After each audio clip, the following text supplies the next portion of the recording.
Saya tidak sedang menjelaskan dengan berbagai pandangan filsafat yang tidak jelas kebenarannya dan bukan itu pula acuan agama Hindu Bali yang ajarannya diakui sebagai agama di Indonesia. Sejarah agama Hindu Bali sudah jelas alurnya dan bisa dipahami melalui berbagai rontal asli Nusantara. Keyakinan ini adalah apa yang dijalankan masyarakat Bali yang di awal kemerdekaan tidak serta-merta diakui sebagai agama di Indonesia. I Gusti Bagus Sugriwa dan kawan-kawan ketika itu memperjuangkan keyakinan orang Bali untuk diakui sebagai agama, di mana ajaran yang diambil oleh beliau untuk membackup penjelasan beliau tidak merefer kepada ajaran India. Tidak semua yang pakai nama Hindu berasal atau lahir di India, khususnya Hindu Bali. Dan fahami Hindu di Bali juga di seluruh Nusantara bukan berasal dari Hindu India. Kapan dan siapa misionaris Hindu India yang ke Nusantara? Tidak ada jawabnya karena memang tidak pernah ada. Hindu Bali atau Nusantara berasal dari ajaran Dharma yang asli Nusantara.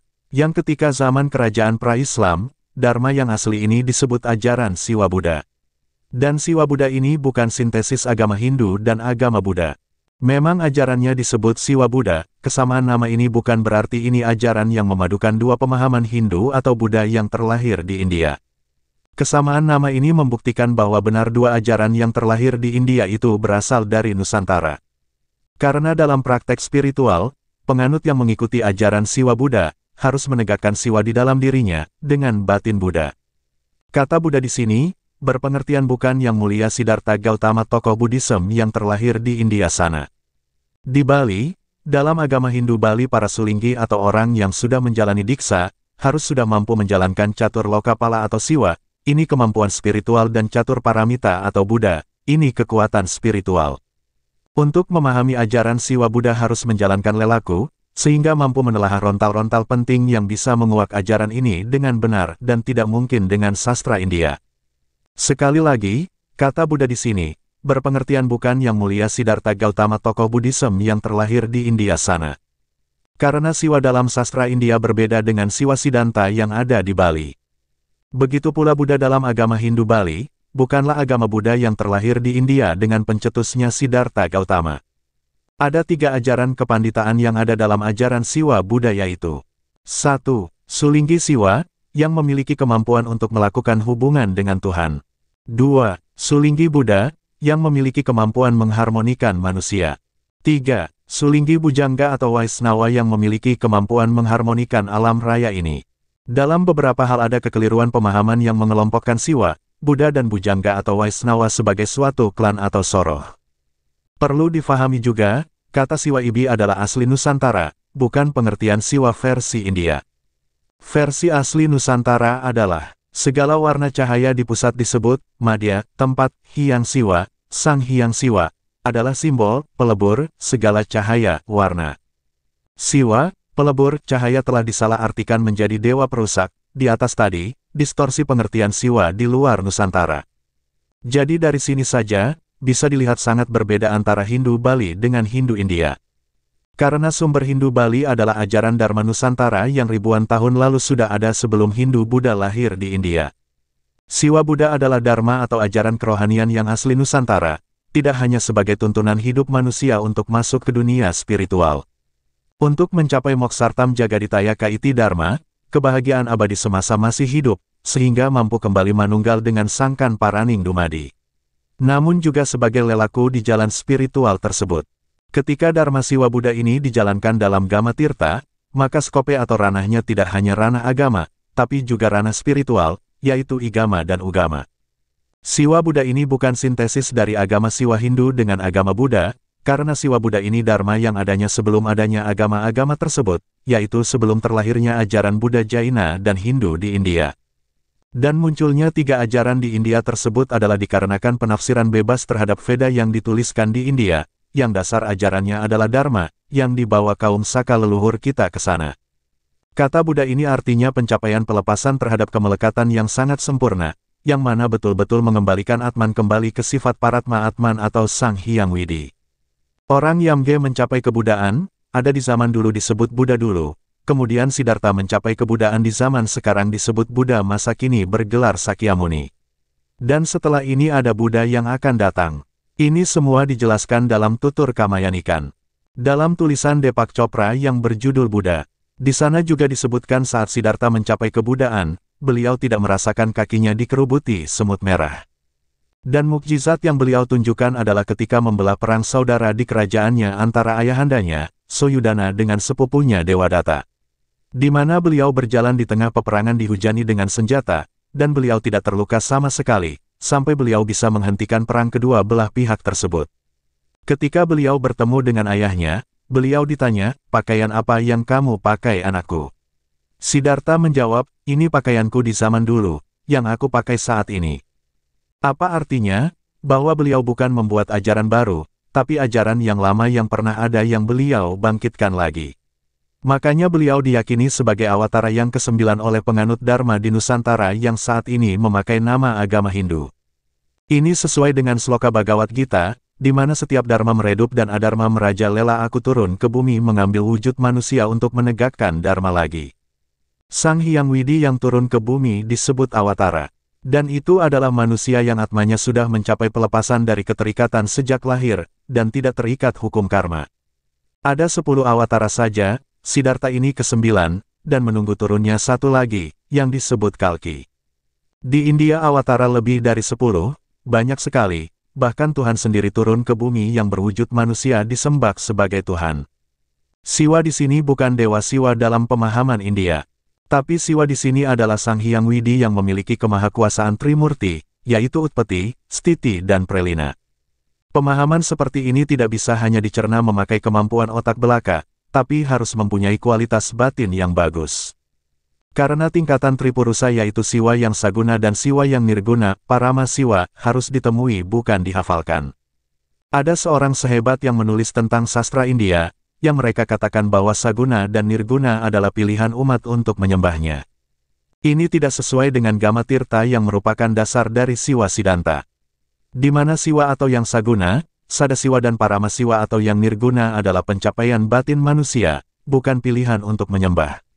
Dari sini dapat kita fahami, bahwa Dharma yang ada di Bali itu tidak berasal dari India. 1. Dharma Nusantara atau Pasantosaba kasih istilah dharmik original, adalah suatu ajaran kerohanian yang diturunkan Tuhan di Nusantara melalui orang Siddhi yang ada di Nusantara. Dan pertama diturunkan atau diwahyukan, susah untuk dilacak, ditres, karena ajaran kerohanian akan terus diturunkan melalui orang-orang Siddhi. 2. Orang Siddhi adalah mereka yang sudah mencapai batin di level biksuka dari catur asrama atau brahmacari, grehasta, wanaprasta dan biksuka. 3. Ajaran rohani yang disebut Dharma ini adalah ajaran yang abadi, artinya sudah sempurna dan komplit serta tidak akan berubah sepanjang zaman. Dalam bahasa Sanskerta disebut Sanatana Dharma. 4. Sanatana Dharma ini kemudian disusun, dijadikan ajaran yang sistematis, ditulis maupun tidak, ini yang disebut Veda. 5. Dalam ajaran yang saya temukan di Bali, Veda ini dibagi menjadi 5. Ini ada yang menginterpretasikan sebagai hierarki. Tapi kalau saya melihat itu tidak mutlak sebagai hierarki, tapi lebih ke tipe, sifat dan metode. Veda yang langsung disabdakan Tuhan kepada orang Siddhi, ini disebut Veda Sruti. Dalam kitab atau rontal ini ada dalam catur Veda Sruti, yaitu Rek, Yayur, Sama dan Atharva Veda. Yang beredar di masyarakat saat ini adalah catur Veda Samhita atau Sruti dari terjemahan yang ada di India. Bahwa Arya bukanlah penghuni pertama India dan peradaban Harappa Dravida ada jauh sebelum kedatangan mereka, ini berarti bahwa bangsa Arya leluhur bangsa Nusantara. Fahami sekali lagi mereka di atas bukan Hindu atau Buddha, tapi yang dibawa atau diajarkan pendatang itu berasal dari Nusantara, dharmik, mendasari lahirnya Hindu Buddha Jaina di India. Bahwa Arya bukanlah penghuni pertama India dan peradaban Harappa Dravida ada jauh sebelum kedatangan mereka, ini berarti bahwa bangsa Arya atau budaya Veda bukanlah sumber tunggal awal peradaban di India, bahwa sumbernya berasal dari Nusantara. Perubahan tersebut terjadi karena bangsa Arya melakukan integrasi kebudayaan dengan bangsa asli India, Dravida, dan selanjutnya integrasi ini melahirkan 3 agama India. Bangsa Arya setelahnya mulai menulis kitab-kitab suci Weda. Kitab suci ini dituliskan dalam 4 bagian seperti Rigveda, Samaveda, Yajurveda, dan Atharva Veda. Veda Smrti, ini adalah Veda yang diingat oleh orang Siddhi kemudian ditulis. Hampir semua dalam bentuk puisi atau syair. Ini ada bermacam-macam, seperti Dharma Sastra, Niti Sastra, Purana, Itihasa, Usada, Wariga, Babat. Sistematika India dengan Bali jelas berbeda, di mana dalam sistematika India cenderung tidak memasukkan rontal-rontal yang ada di Nusantara. Para akademisi lebih banyak merefer ke sistematika India. Sila adalah perilaku para orang Siddhi. Acara, yaitu tradisi, adat atau aturan yang bersifat kerohanian. Atmastuti adalah batin atau bisikan rohani manusia. Ini tentunya juga bukan sembarang manusia, tapi manusia Siddhi. Di India, yang tiga ke bawah ini tidak dianggap sebagai Veda. 6. Meskipun para penganut Hindu di India yang dominan sekte, ataupun para sampradaya mengaku berdasarkan Veda, tidak serta-merta sama dengan Hindu yang ada di Indonesia, atau Hindu Bali. Karena Veda yang dipakai tidak sama. Misal ada sekte pakai Wisnu Purana, Brahma Purana, Siwa Purana, di antara sekte ini sudah terjadi perbedaan, di mana setiap sekte menganggap dewa-dewanya ini sebagai Tuhan yang tertinggi. Sedangkan di Bali, dengan ajaran Dharma yang dari Nusantara, yang disebut ajaran atau Dharma, Siwa Buddha, akan menginterpretasikan Purana ini dengan berbeda. Fahami sekali lagi, di India, di mana setiap sekte menganggap dewa-dewanya ini sebagai Tuhan. Hingga kita dapat simpulkan menjadi politeisme. Di Bali, dengan ajaran Dharma yang dari Nusantara, yang disebut ajaran atau Dharma, Siwa Buddha, akan menginterpretasikan Purana ini dengan berbeda. Sehingga tidak menjadi pertentangan antara dewa yang dipuja itu, karena Brahma, Wisnu dan Siwa adalah kemahakuasaan Ida Sang Hyang Widitunggal yang acintya dalam utpati atau mencipta, stiti atau memelihara dan prelina atau melebur. Dan bila satu persatu dari dewa-dewa tersebut disebut manifestasi Sang Hyang Widitunggal atau Tuhan, ini disebut monoteis. 7. Teologi dari Dharma yang ada di Bali sangat berbeda dengan yang ada di India, karena di Bali meyakini dengan keesaan dari Tuhan.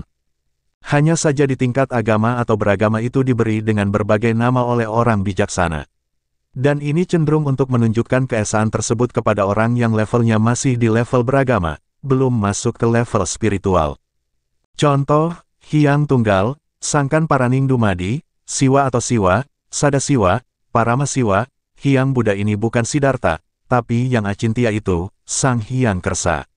Di mana semua itu adalah beliau yang bersifat acintya yang esa tersebut.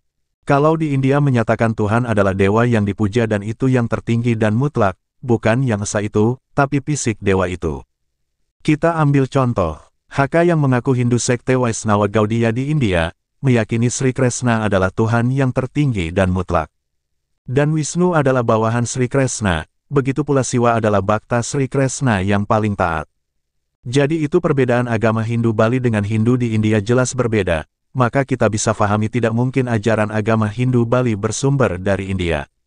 Tapi dari mana sumbernya? Ya dari Dharma yang lahir di bumi Nusantara yang monoteis. Apakah Dharma Nusantara ini atau Dharmik original ini yang menjadi sumber ajaran di India?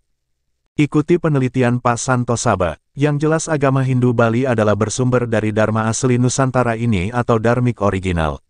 Dan ini sudah dikuatkan dari sejarah perjalanan agama Hindu Bali ini, yang memakai nama Hindu di 1958 karena agar diakui sebagai kelompok agama di Indonesia, bukan dimasukkan kelompok kepercayaan. Terjadinya intervensi keyakinan oleh sampradaya yang berbentuk organisasi transnasional kepada bangsa Indonesia yang beragama Hindu ini, memakai alur kata Hindu ini. Yang diinvasi dan kemudian dikonversi, bukan Hindunya, tapi ajaran Dharma asli Nusantara ini. Dan dampaknya adalah akan terjadi ketidaksesuaian dengan ideologi Pancasila, yang artinya tidak meyakini Tuhan yang Maha Esa. Jadi invasi ini sejatinya bukan masalah Hindu Bali atau masalah orang Bali, tapi sejatinya masalah bangsa Indonesia. Ditulis oleh Surya Anom, untuk komunitas kuliah umum, Dharmik original, pada acara Santosaba. Hindu Bali atau Nusantara berasal dari ajaran Dharma yang asli Nusantara, yang ketika zaman kerajaan pra-Islam, Dharma yang asli ini disebut ajaran Siwa Buddha. Dan Siwa Buddha ini bukan sintesis agama Hindu dan agama Buddha. Memang ajarannya disebut Siwa Buddha, kesamaan nama ini bukan berarti ini ajaran yang memadukan dua pemahaman Hindu atau Buddha yang terlahir di India. Kesamaan nama ini membuktikan bahwa benar dua ajaran yang terlahir di India berasal dari Nusantara. By Surya Anom dan Santosaba.